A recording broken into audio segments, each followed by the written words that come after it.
रना रना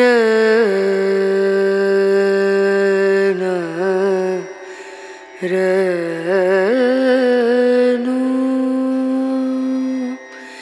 रे। Hello riders, good morning from Barrackpore. আর আমি সৌরভ, আমার চ্যানেল রাইড উইথ মিতে আরেকটা নতুন ব্লগে নতুন ভিডিওতে তোমাদের সবাইকে ওয়েলকাম। আর আজকে হচ্ছে ইন্ডিপেন্ডেন্স ডে। হ্যাঁ, 15ই আগস্ট, 15th আগস্ট। আর এখন বাজে হচ্ছে 10:06। আর এটা হচ্ছে আমাদের 79th ইন্ডিপেন্ডেন্স ডে।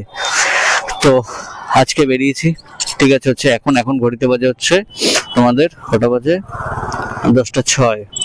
তো হ্যাঁ, আজকে তোমাদেরকে দেখাবো হচ্ছে যে স্বাধীনতা দিবস ইন্ডিপেন্ডেন্স ডেতে মার্কেটটা কেমন ছিল বা কেমন থাকে। আর সবার আগে বাইকে কিন্তু লাগিয়ে নেবো হচ্ছে এটা, হ্যাঁ, আমাদের ন্যাশনাল ফ্ল্যাগ।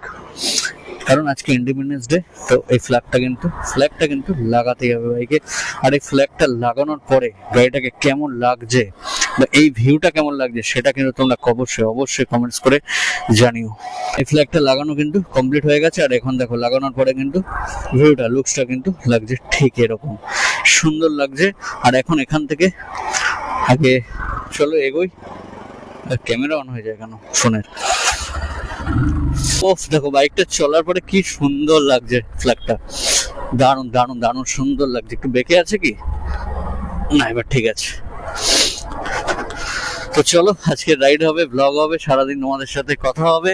আর তোমরা কিন্তু ভিডিওটা শুরু থেকে শেষ অবধি দেখো, স্কিপ না করে। আর এত সুন্দর একটা ভিউয়ের সাথে। হ্যাঁ, তো আজকের এই স্পেশাল ব্লগটা, এই ইন্ডিপেন্ডেন্স ডে স্পেশাল ব্লগটা কিন্তু তোমাদের কাছ থেকে আমার একটা ডিমান্ড আছে। আমি জানি আমরা প্রত্যেকে আমাদের দেশকে অনেক ভালোবাসি। আর তাই আজকের ভিডিওটা আমি তোমাদের সবার তরফ থেকে একটা করে লাইক চাই, আর প্রত্যেকের তরফ থেকে একটা করে কমেন্ট চাই। হ্যাঁ, এই মুহূর্তে ভিডিওটাকে জাস্ট পজ করো 2 মিনিটের জন্য, জাস্ট কমেন্ট বক্সে যাও আর লেখো হ্যাপি ইন্ডিপেন্ডেন্স ডে।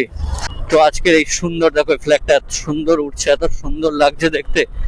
তো চলো, এই সুন্দর ভিউটার সাথে সাথে তোমরা আজকের পুরো ব্লগটা এনজয় করো। তো গাইজ, এখন চলে এসেছি কিন্তু একদম ব্যারাকপুর স্টেশনের সামনে, ঠিক আছে, একদম জাস্ট ব্যারাকপুর স্টেশনের সামনে। আর এই জায়গাটায় দেখো কি সুন্দর লাগছে। দেখো এই যে বেদিটা আছে, এটাকে সুন্দর করে সাজানো হয়েছে। সামনে নেতাজি সুভাষচন্দ্র বোসের একটা স্ট্যাচু আছে, তো ওটাতে মালা ঠালা দেওয়া হয়েছে। আর উপরে দেখো ফ্ল্যাগটা দেখো।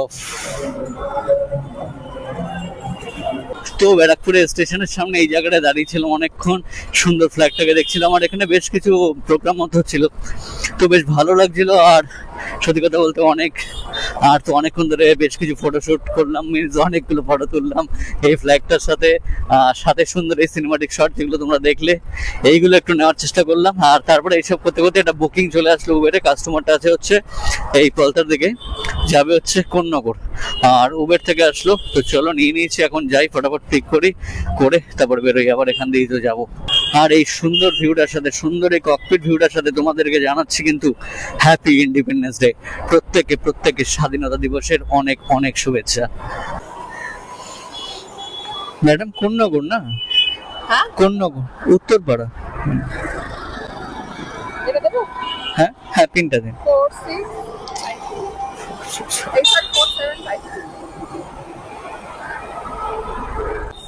ম্যাডাম, পাম্পের সামনে আপনারাই ফোন ইউজ করছেন, এদিকে আমাদের বলেন ফোন। পাম্পে ফোন অ্যাকচুয়ালি এই রেডিয়েশনটাতেই ব্লাস্ট হয় পেট্রোল পাম্প, এই জন্য ফোনটা ইউজ করতে বারণ করে। এখন ফোন পে গুলো অনেক সময় অনেক জায়গায় দূরে করে দিচ্ছে।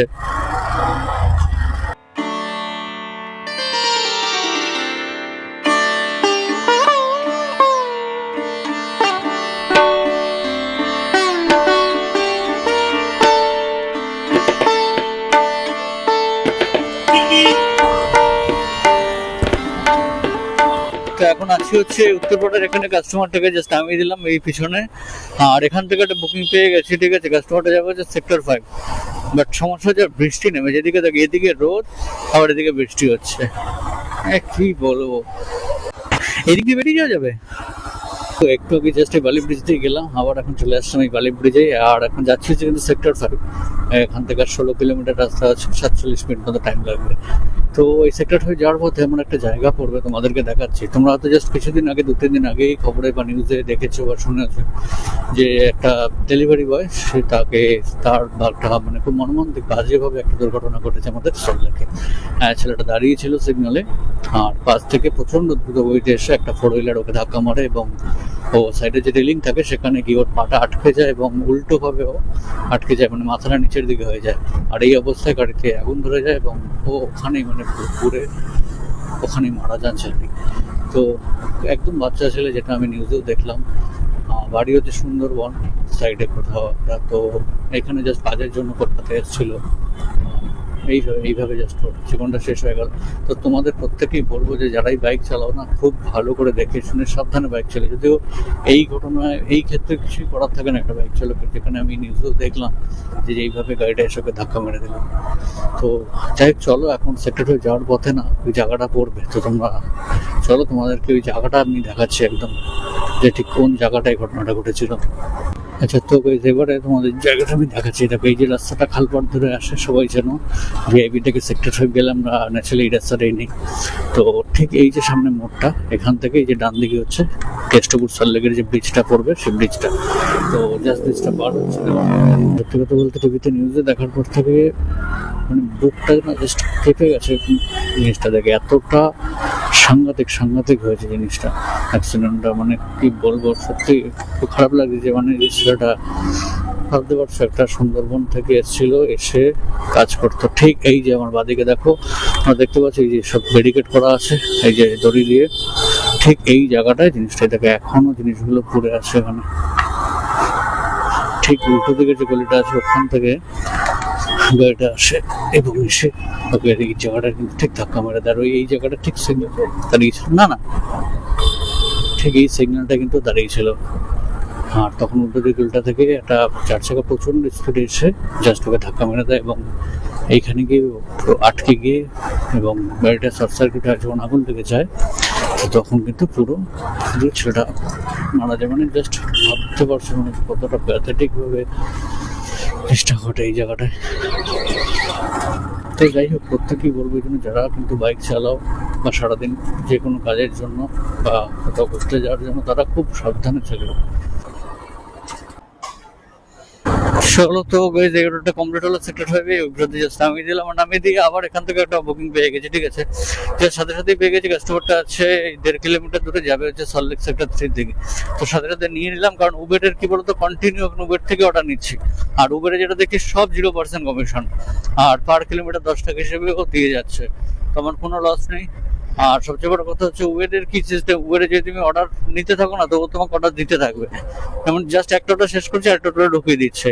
কিন্তু বারবার যদি স্কিপ করো তাহলে উবের অর্ডার কমে যাবে। ওই জন্য আমি কিছুই যায়, চলো যা আসছে নিতে থাকি। এটা ছোট আছে 32 টাকার অর্ডার। তো চলো ঠিক আছে, এই দুটোতে প্রায়, ওটা আগেরটা হলো 200, এটা 218 টাকা, এটা 32 টাকা হোক, হতে থাক, তারপর আবার দেখা যাবে। হ্যাঁ, এই দিখা রা হ্যাঁ, 35। তো এখন ওই সল্টলেক সেক্টর 5 অর্ডারটা কমপ্লিট করে দাঁড়িয়েছিলাম হচ্ছে ঠিক সেক্টর 5 থেকে একটু এগিয়ে এই উইপ্রো মোড়ের এখানটায়। তো এখান থেকে আবার একটা অর্ডার আসলো, আর এখানে উবেরে অনেকক্ষণ ধরে অর্ডার আসছিল না। তো তারপরে একটা অর্ডার অ্যাকসেপ্ট করলাম হচ্ছে র্যাপিডো থেকে। কাস্টমারটা আছে হচ্ছে সামনেই, এই 500 মিটার দূরে আছে। খুব সম্ভবত সেক্টর 5 মেট্রোটা আছে, মেট্রোর এখানে আছে, যাবে হচ্ছে শ্রীরামপুর। তো অনেকটা লম্বা অর্ডার, তো যাই হোক নিয়ে নিলাম। এখন দেখি যাই, এবার শ্রীরামপুরের দিকে সমস্যা হচ্ছে পট জায়গা, ওই জায়গাগুলো থেকে রিটার্ন কিছু পাওয়াটা মুশকিল। ডিস্টেন্স তেমনি আছেই প্রায় 30 কিলোমিটার। তো দেখি যদি একটু বাড়ানো যায় ফেয়ারটা, তাহলে খুব সুবিধা হয়, নাহলে তো একটু চাপের ব্যাপার এই জায়গাগুলো। তো গাইস এখন আছি হচ্ছে শ্রীরামপুরে, জাস্ট কাস্টমারটাকে ড্রপ করে দিলাম। আর অবস্থা দেখো, এই রেনকোট পরা সব পুরো পরে এই অবস্থা। সল্টলেক থেকে শ্রীরামপুর অব্দি আসলাম, প্রায় 30 কিলোমিটার রাস্তা, পুরোটাই মানে বৃষ্টির মধ্যে দিয়ে আসতে হবে। তো এখন এই রকম হচ্ছে অবস্থা। তো যাই হোক এখন, আর এটা কিন্তু একদম নতুন রেনকোট দিলে, আর সত্যি রেনকোটটা মারাত্মক সুন্দর। মানে এতটা রাস্তা আসলাম আর প্রচণ্ড বৃষ্টির মধ্যে, মানে মুষলধারে বৃষ্টি যাকে বলে সেরকম বৃষ্টি হচ্ছিলো, বাট ভিতরে কিন্তু একটু ভিজে নেয় না জামা কাপড়। তো যাক, এখন এখান থেকে একটা পার্সেল বুকিং নিয়েছি উবেরে, ছোটো পার্সেল আছে কাস্টমারটা বললো। আর এর সাথে র্যাপিডোতে একটা প্যাসেঞ্জার বুকিং আসছে। তো একবারে দুটো নিয়ে বেরোবো। তো দেখি আগে পার্সেলটা আগে আসুক, তারপর দেখছি প্যাসেঞ্জারটাকে, তারপরে নিতে হবে। তো চলো বেশ, পার্সেলটা নেওয়া হয়ে গেছে, একটা ছোট জিনিস ছিল তো ব্যাগে ভরে নিয়েছি। এখন এখান থেকে যেতে হবে হচ্ছে র্যাপিডোর প্যাসেঞ্জারটাকে তুলতে, কিন্তু আবার বৃষ্টি আসছে গুড়ি গুড়ি। এবার ব্যাপারটা হচ্ছে এই কাস্টমারটা লেট করে দিল, প্যাসেঞ্জারটা ক্যান্সেল না করে দেয়। ক্যাশ নাকি? কোথায় বাড়ি আপনার? আমার বাড়ি ব্যারাকপুর। ওকে, থ্যাংক ইউ। তো কাস্টমারটাকে নামিয়ে দিলাম হচ্ছে এখানে বিরাটিতে, সামনে হচ্ছে বিশালপাড়া রেলগেট। আর দিয়ে এখন আমাকে বেরোতে হবে হচ্ছে দমদম, কারণ ওই যে পার্সেলটা নিয়েছিলাম আর একটা, ওটাকে দিতে যেতে হবে দমদমের দিকে। তো এখান থেকে 9.5 কিলোমিটার আছে রাস্তা, টাইম দেখাচ্ছে আধ ঘন্টা। দাঁড়ান এক সেকেন্ড, ওনাকে আবার তো ফোন করতে হবে। পেমেন্ট হয়েছে 254, উনি করবে তো? দেন কল করে নি। হ্যাঁ দাদা পৌঁছে গেছি, 254 হয়েছে। আচ্ছা এটা আছে।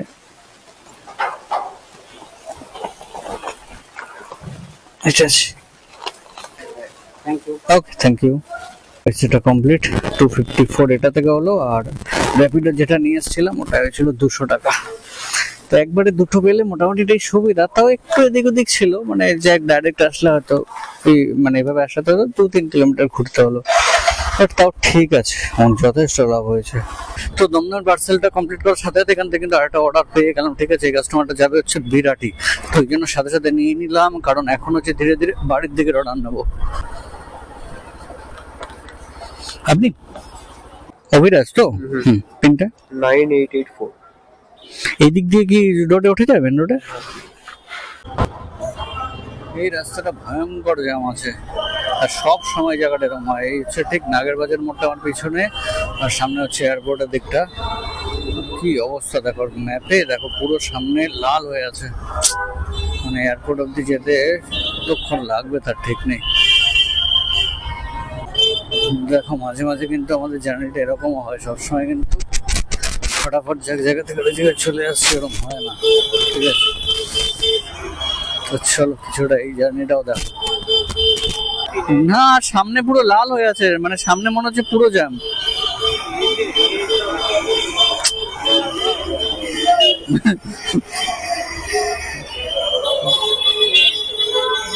পুরো রাস্তা জুড়ে দেখা চলছে।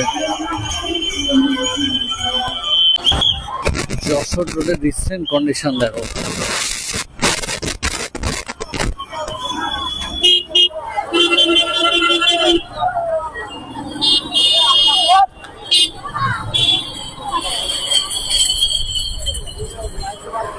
পুরো রাস্তায় অবস্থা।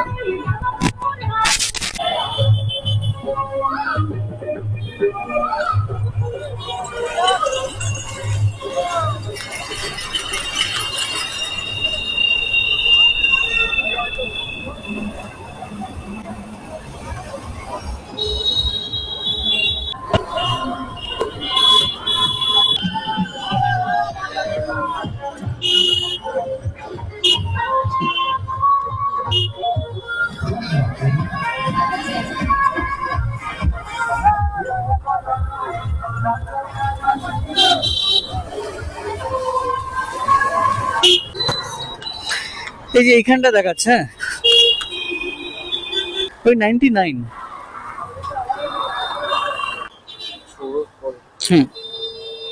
তো বন্ধুরা এখন বাজে হচ্ছে সন্ধ্যে 6:05, আর এখন আছি হচ্ছে ঠিক মুড়াগাছা ফ্লাইওভারটার ওপরে, আর যাচ্ছি হচ্ছে বাড়ির দিকে। হ্যাঁ, তো বিরাটিতে অর্ডারটা নামিয়ে দেওয়ার পর অনেকক্ষণ দাঁড়িয়েছিলাম, ওখানে অর্ডার আসছিল সব সিটির দিকে অন্যদিকে, আর তার মধ্যে দুটো একটা অর্ডার আসছে বারাসাত, কিন্তু বারাসাতও গেলাম না, তার কারণ হচ্ছে ওই যে ভিড়টা তোমরা দেখলে যশোর রোডে, তো ওটা পুরোটাই ভিড়টা ছিল চাকলা কচুয়া ওই লোকনাথ বাবার মন্দির বা যেটা আছে ওখানে তীর্থস্থান, তো ওখানে যাওয়ার। তো ওই জন্য পুরো যশোর জ্যাম, পুরো যশোর ধরে সব হেঁটে হেঁটে যাচ্ছে, দেখলাম ভয়ঙ্কর অবস্থা, বারাসাত যেতে যেতে রাত হয়ে যাবে, তো ওই জন্য গেলাম না। আর এই দিকের অর্ডার কিছু পেলাম না, তো যাই হোক ওই জন্য ভাবলাম যে চলো বেরিয়ে যাই, আর দেরি করে লাভ নেই। আর আর্নিং কেমন কি হয়েছে, রাইট, যেটা সবচেয়ে ইম্পর্টেন্ট, আর যেটা আমি ভিডিও শেষে মোটামুটি তোমাদেরকে দেখাই। তো যাক, আর্নিং দেখো ভালোই হয়েছে, যে কোনো অকেশনে তোমরা জানো যে অলওয়েজ আর্নিং ভালো হয়, আর আজকের আর্নিংটা আরো ভালো হয়েছে, তার কারণ হচ্ছে একসাথে একটা পার্সেল আর প্যাসেঞ্জার নিয়ে পেয়ে গেছিলাম, যেটা তোমাদের ওই শ্রীরামপুর থেকে। তো র্যাপিডোতে আর্নিং হয়েছে 478 টাকা, দুটো অ্যাপেই কাজ করেছে দেখো, র্যাপিডো আর উবের। তো 478 টাকা মানে 480 টাকা তোমরা ধরো, আর উবের থেকে হয়েছে 758 টাকা মানে 760 টাকা। তো টোটাল যদি আমি একবার হিসেব করি, কত বললাম, 480 আর 760, 480 প্লাস 760, 1240 টাকা, ওই 1300 টাকা মতো ধরো। আর এখন বাজে যে 6টা, সকালে বেরিয়েছিলাম হচ্ছে ওই 10টার দিকে। তো 10টা থেকে 6টা মোটামুটি ধরো ওই 11, 12, 1, 2, 3, 4, 5, 6, 8 ঘন্টা। তার মধ্যে মাঝে একটু ব্রেক ঠেক তো নিয়েছি। তো যাই হোক, মোটামুটি 8 ঘন্টায় আর্নিং আছে আজকের অলমোস্ট 1300 টাকা, 1300। তো তোমরা কমেন্টস করে জানো ভালো না খারাপ। তো যাই হোক, এখন বেরিয়েছি বাড়ির দিকে, আবার তোমাদের সাথে দেখা হবে পরবর্তী কোনো ভিডিওতে, পরবর্তী কোনো ব্লগে। আর এই কল্যাণী হাইওয়েটা দিয়ে যখনই ফিরি তখনই খুব সুন্দর লাগে। আর বিকেলবেলা মাঝে দুপুরে বৃষ্টি হয়েছিল মারাত্মক, তো তোমরা দেখেওছিল, আর ওই জন্য পাটা সব ভিজে আছে। অ্যাকচুয়ালি ওটা একটা কারণ, বেরিয়ে যাচ্ছি এখন। বুকিং আসছে বাবা, দেখো উবেরের অবস্থা, ব্যারাকপুর থেকে মধ্যমগ্রাম বুকিং দিচ্ছে, আর আমি আছি এখন সোদপুর। তো যাই হোক ছেড়ো, তো ওই পাটা পুরো ভিজে আছে সকাল থেকে, ওই জন্য আর ভালো লাগছে না। মোজা টোজা পরে বেরিয়েছি তার মধ্যে আজকে, আর এই অবস্থা হয়েছে। আর এখান থেকে আকাশটা কি সুন্দর লাগছে দেখো, জাস্ট দারুণ লাগছে, দারুণ। তো চলো, ভিডিওটা এখানে শেষ করছি, আবার পরবর্তী কোনো ব্লগে দেখা হচ্ছে তোমাদের সাথে। ততদিন সবাই ভালো থেকো, সুস্থ থেকো, আর ফাটিয়ে রাইড করো।